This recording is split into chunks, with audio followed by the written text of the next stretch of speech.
Welcome to all subscribers, readers, and followers. Today we have to learn about the समास.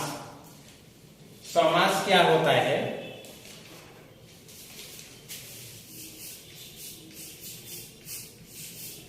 समासः समासपदः सम उपसर्ग अस धातोः घाय प्रत्ययः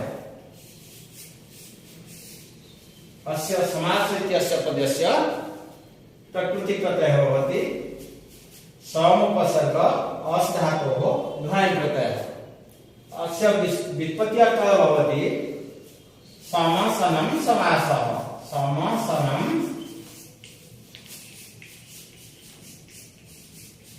समासः अत्र प्रसंगायाति समासनं नाम किम् अत्र प्रसंगायाति समासनं नाम किम् समासनं नाम समस्यमान पदस्य समस्यमान पदेन साकं संक्षिप्तीकरण अर्थात पदानां संक्षिप्ति भवनं संक्षिप्तीकरणं भवति समासः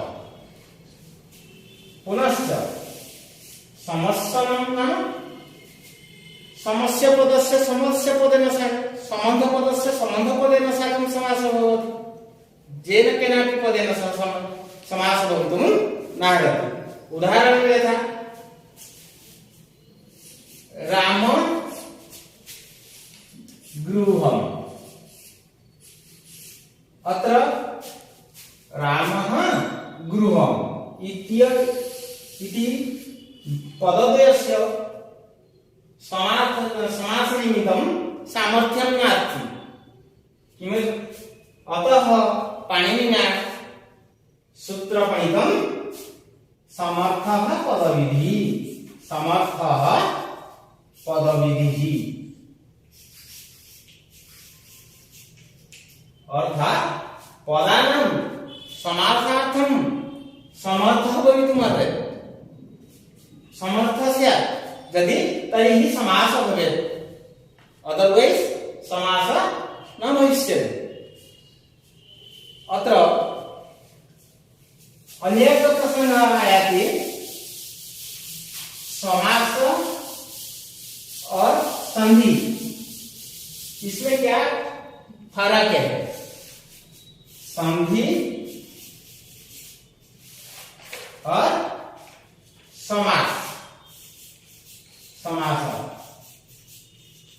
इस दोनों में क्या डिफरेंट होता है कहाँ समास होता है कहाँ संधि होता है हमको ये मालूम है संधि होता है वर्ण विधि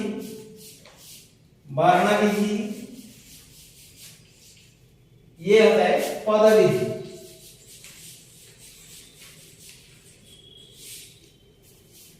अनेक अत्र संधि भवति वर्ण विधि समास भवति पद विधि नाम वर्ण एकवर्णस्य अनेक वर्णेन साकं यत्र संधि संक्षिप्तीकरणं भवति भवनं भवति तत्र संधि भवति उदाहरणं यथा उप इन्द्रः अत्र अकार उपशब्दस्य अन्ते भवति अकारः इन्द्रशब्दस्य आदिवर्णः इकारः अकार इकारयोः गुण भवति ये दोनों मिलके क्या होता है गुण होता है आद्गुण सूत्र तो होता है एकार हो जाता है एकार होके उप प्लस इंद्र उपेंद्र यहाँ वर्ण का कार्य होता है इसीलिए इसको बोला जाता है संधि लेकिन पद में क्या होता है उप कृष्ण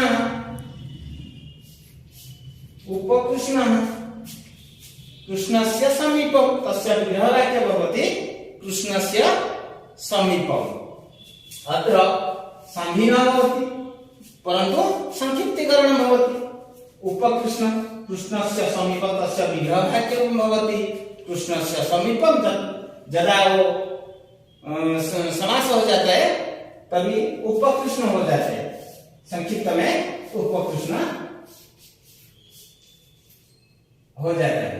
ऐसे बहुत सारे छात्रों के मन में संधि और समास के बारे में थोड़ा सा संदेह हो जाता है, इसलिए कॉन्सेप्ट क्लियर नहीं होता है।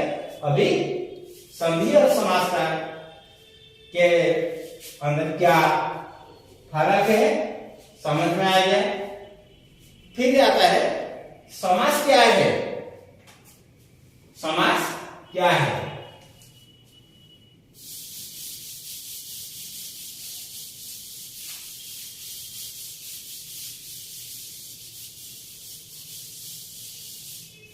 समास होता है एकावृत्ति। समास होता है एकावृत्ति। अत्र प्रश्नायति कावृत्ति न परार्थाभिधानं वृत्ति परार्थं जह बोधयति। अन्य के दूसरे को समझाने के लिए जो पद वाक्य या शब्द पद व्यवहार होता है उसको वो वृत्ति बोलते हैं। क्या बोलते हैं? ये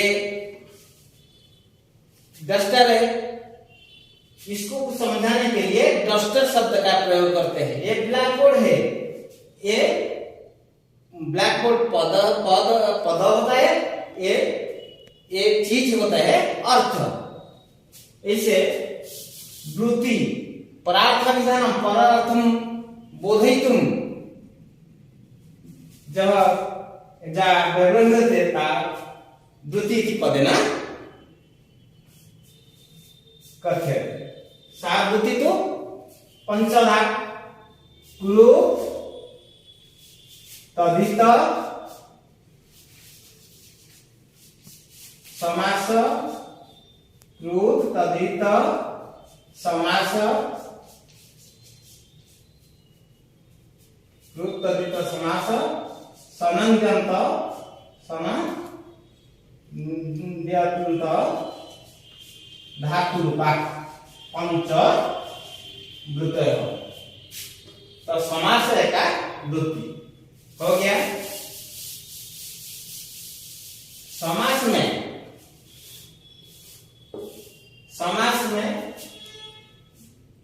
दो विग्रह होते हैं। लौकिक विग्रह,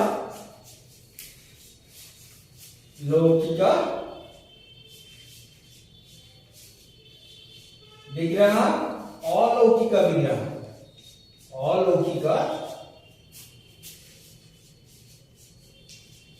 विग्रह। समास में क्या होते हैं? दो वाक्य द्वितीयार्थ वो वाक्य रहते हैं। एक लौकिक विग्रह और दूसरा है अलौकिक विग्रह। विग्रह क्या है ना? द्वितीयार्थोपबोधकम वाक्यम विग्रह। द्वितीय को जो समझाता है उसको विग्रह बोलता है। ये समास ऊपर उदाहरण लेते हैं हम। उपकृष्ण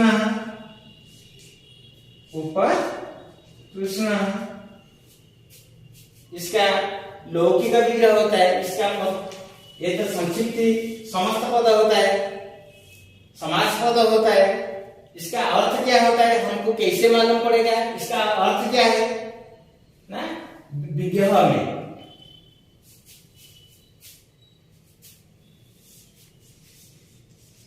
यहाँ समास तो विग्रह, समास का जो विग्रह होता है दो होता है, लौकिक और अलौकिक। उपकृष्ण होता है समस्त पद, समास पद। उसका अर्थ कैसे हमको मालूम पड़ेगा? तो विग्रह वाक्य में कैसे ना कृष्णस्य समीपम, कृष्णस्य समीपम, कृष्णस्य समीपम। इसका कृष्ण पद का कृष्णस्य समीपम, ये समीपम अर्थ है उप अव्यय पदम व्यवहार होते, उप अव्यय पद हम व्यवहार करते हैं। कृष्ण के पास में जो रहते हैं उसको उपकृष्ण बोलते हैं। ये अव्ययभाव समास होता है। जब हम अभी समास के भेद संक्षिप्त रूप में समझाऊंगा। बाद में नेक्स्ट वीडियो में हम क्या करेंगे, प्रत्येक समास का एक एक करके हम अच्छी तरह से समझेंगे। अभी समास कितने प्रकार होते हैं इसके बारे में हम अभी छोड़ दिया। अलौकिक विग्रह कैसे होता है, ये तो लौकिक हमको मालूम पड़ेगा हो गया कि लौकिक विग्रह में कृष्ण और उपकृष्ण शब्द का अर्थ हो हमको मालूम हो गया। फिर अलौकिक विग्रह क्या है, अलौकिक विग्रह क्या होता है। हम जब समास किसी समस्त पद को साधन करेंगे, ससूत्र साधन करेंगे, उस टाइम हमको अलौकिक विग्रह जानना चाहिए, मालूम होना चाहिए। तो अलौकिक विग्रह कैसे करेंगे उसके बारे में भी हम पढ़ेंगे, क्योंकि कॉम्पिटिटिव एग्जाम में आता है किसी समास पद का अलौकिक विग्रह, लौकिक विग्रह, कभी कभी लौकिक विग्रह पूछता है, कभी कभी अलौकिक विग्रह भी पूछता है। तो हमको अलौकिक विग्रह थोड़ा मालूम होना चाहिए। तो अलौकिक विग्रह कैसे होगा, उपकृष्ण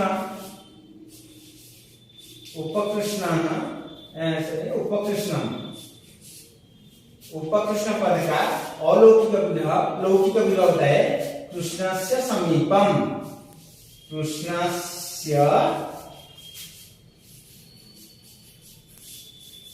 समीपम। अत्र कृष्णस्य, कृष्ण मूल पद होता है, प्राथमिक होता है क्या, कृष्ण। क्या होता है, कृष्ण। स्य, कृष्ण शब्द का षष्ठी एकवचन में कौन सा आता है हमको मालूम है, सुप्रत्यय, सुऔजस, अमौसस, ताभ्याम भीस, मेभ्याम भ्यस, वंशीभ्याम भ्यस, वंशोसान, इंओस, सु, वंश। मालूम है ना, सुप्रत्यय आता है तो वंश। समीप अर्थ में अभी हमको पहला पद का अलौकिक विग्रह मालूम हो गया। कृष्ण से जो भी होती होगा उसका प्राथमिक पहले लाएंगे, उसके बाद कौन सा विभक्ति है विभक्ति के अनुसार हम सुप्रत्यय, कौन सा सुप्रत्यय व्यवहार हुआ है उसको लिख लेंगे। तो हो गया हमारा पहला पद का अलौकिक विग्रह। यहाँ जो समीप अर्थ में कौन सा, जो तो ये वाला अव्ययभाव समास होता है, तो कौन सा अव्यय पद व्यवहार किया गया है हम देख लेंगे। समस्त पद में उप है, समीप अर्थ में उप अव्यय पद का व्यवहार हुआ है। और उप में क्या कुछ विभक्ति होता है या नहीं हमको मालूम है ना।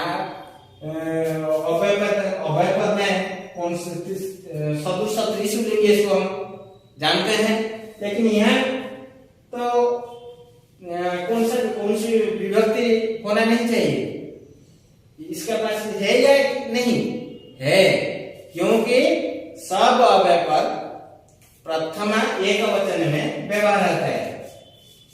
नहीं तो वो पद नहीं हो सकता है। पद नहीं होगा तो हम वाक्य में व्यवहार नहीं कर सकते। इसीलिए इसके पास सु भी है। सब अव्यय पद का अंत में सु होता है। क्यों होता है अभी मालूम हो गया। क्योंकि सु प्रत्यय नहीं, व्यवहार नहीं होने से पद नहीं होगा। पद नहीं होने से हम वाक्य में प्रयोग नहीं कर सकते। इसलिए सब अव्यय पद प्रथमांत होता है। हो गया। ऐसे अलौकिक विग्रह हम प्रस्तुत करते हैं। जब पढ़ेंगे, साधन पढ़ेंगे, उस टाइम अच्छी तरह से हम पढ़ेंगे अलौकिक विग्रह कैसे बनाया जाता है। अभी हम पढ़ेंगे समास का भेद। समास होता है समस्या। ठीक से नहीं समझेंगे तो वो समस्या बन जाता है। थोड़ा सा ध्यान से देख लेंगे, समझ लेंगे तो कुछ आइडिया हो जाएगा हमारा। हम ट्राई करेंगे। समास कितने प्रकार के होते हैं? कभी कभी बोलते हैं समास 4 प्रकार है, कुछ बोलते हैं 5 प्रकार है, कुछ भी बोलते हैं 6 प्रकार है। कौन सा ठीक? सिद्धांत कौमुदी में 4 समास 4 होते हैं। लघु सिद्धांत कौमुदी में 5 प्रकार होते हैं। प्राचीन व्याकरण का बोलते हैं, प्राचीन व्याकरण बोलते हैं 6। सुपाम सुपा तिंगाम तिंगा धातु नाम तिंगाम तिंगा, ऐसे 6 प्रकार के होते हैं।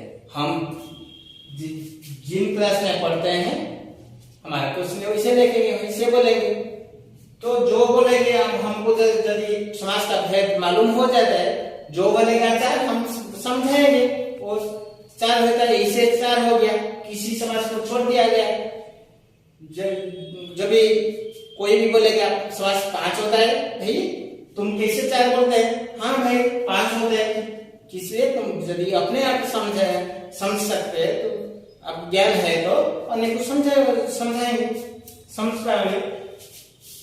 अब 6 प्रकार का होता है। पीजी क्लास में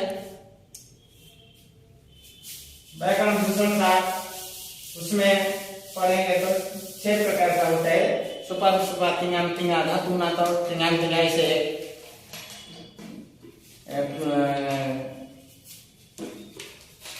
कार्य का है। तो लघु सिद्धांत कौमुदी के अनुसार हम लिखते हैं समास पहले 5 प्रकार होते हैं। अभी हम समास का भेद दर्शाएंगे।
भाग, इसका 5 भाग होता है। केवल समास, अव्ययीभाव, तत्पुरुष समास, बहुव्रीहि समास, द्वंद्व समास। केवल समास, इसका लक्षण होता है विशेष संज्ञा विनिमुक्त केवल समास। विशेष संज्ञा विनिमुक्त क्यों क्यों बोला गया ना, जैसे हम अव्ययीभाव या तत्पुरुष और किसी दूसरे समास में होने से एक पर्टिकुलर चीज या पुरुष उसका समझाता है। केवल समास से कुछ विशेष संज्ञा का नहीं समझाता है, इसीलिए केवल समास बोला जाता है। जब हम पढ़ेंगे स्पेशल केवल समास एक एक करके पढ़ेंगे, उस टाइम में क्या करूंगा, अच्छा तरह से समझाएंगे। अव्ययीभाव पूर्व पद प्रधान, अव्ययीभाव तत्पुरुष समास। तत्पुरुष समास का अनेक भेद होता है। तो पहले होता है व्यधिकरण तत्पुरुष समास, समानाधिकरण तत्पुरुष समास। व्यधिकरण तत्पुरुष समास क्या होता है, दो पूर्व पद और पर पद में डिफरेंट विभक्ति रहता है, अलग अलग विभक्ति रहता है, इसीलिए हम इसको व्यधिकरण तत्पुरुष समास कहते हैं।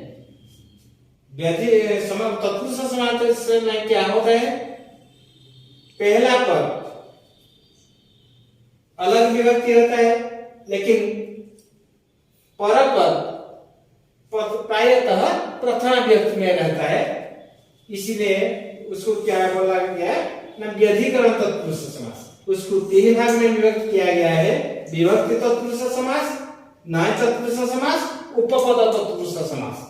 विभक्ति तत्पुरुष समास फिर 6 भाग होते हैं, द्वितीय तत्पुरुष समास, तृतीय तत्पुरुष समास, चतुर्थी तत्पुरुष समास, पंचमी तत्पुरुष समास, षष्ठी तत्पुरुष समास, सप्तमी तत्पुरुष समास। यहाँ हमको एक शंका आता है, जे प्रथम विभक्ति तत्पुरुष समास क्यों नहीं लिखा गया।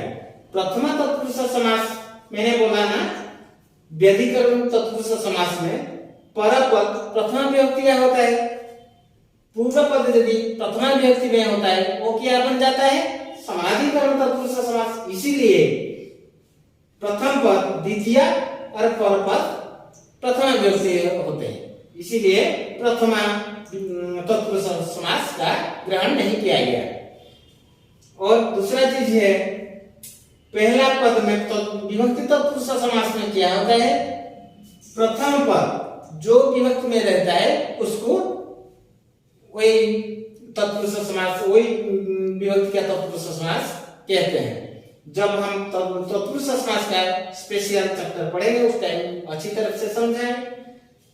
नेक्स्ट आ गया नॉन तत्पुरुष समास। थर्ड में आ गया उपपद तत्पुरुष समास।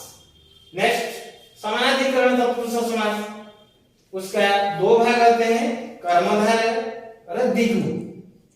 कर्मधारय विशेषण विशेष्य उपमान उपमेय भेदेन 2 भाग होते हैं। द्विगु समास 3 भाग होते हैं, तदितार्थ द्विगु, समाहार द्विगु, उत्तरपद द्विगु। नेक्स्ट आता है बहुव्रीहि समास। नेक्स्ट आता है बहुव्रीहि समास। बहुव्रीहि समास का अनेक भेद है, जब स्पेशल चैप्टर पढ़ेंगे बहुव्रीहि समास के बारे में उस टाइम हम डिटेल पढ़ेंगे। अभी जस्ट उसका परिचय देते हुए व्यधिकरण समानाधिकरण, व्यधिकरण बहुव्रीहि और समानाधिकरण बहुव्रीहि में 2 भाग होते हैं, और इसके भी बहुत अनेक भेद हैं, उनके भी समानाधिकरण का भी बहुत भेद होते हैं। नेक्स्ट द्वंद्व समास। द्वंद्व समास का 4 भेद हैं, चकार बहुल द्वंद्व, समुच्चय, अन्वचय, इतरेतर, समाहार। ऐसे समास का भेद होते हैं। नेक्स्ट वीडियो में हम पढ़ेंगे केवल समास, कहाँ होता है, कैसे हमको मालूम पड़ेगा यार? केवल समास, इसका विशेषता क्या है? अव्ययभाव समास में कैसे होते हैं, क्या क्या पद को लेकर अव्ययभाव समास होता है, इसका विशेषत्व क्या है? तत्पुरुष समास का भी कैसे तत्पुरुष समास बनता है और उसका विशेषत्व क्या है, उसका सूत्र भी क्या है और उसका उदाहरण क्या है? बहुव्रीहि समास का पूरी भेद पढ़ेंगे, उसका विधायक सूत्र भी पढ़ेंगे। नेक्स्ट द्वंद्व समास का भी उदाहरण और उसका पाणिनीय सूत्र का कैसे प्रयोग हुआ है उसके बारे में पढ़ेंगे। आज इतना ही, नेक्स्ट वीडियो में मिलेंगे। कि वीडियो कैसा लगा? अच्छा लगा तो सब्सक्राइब करेंगे, कमेंट करेंगे और कुछ डाउट है तो मेरा टेलीग्राम चैनल पर जाकर पूछ सकते हो। धन्यवाद।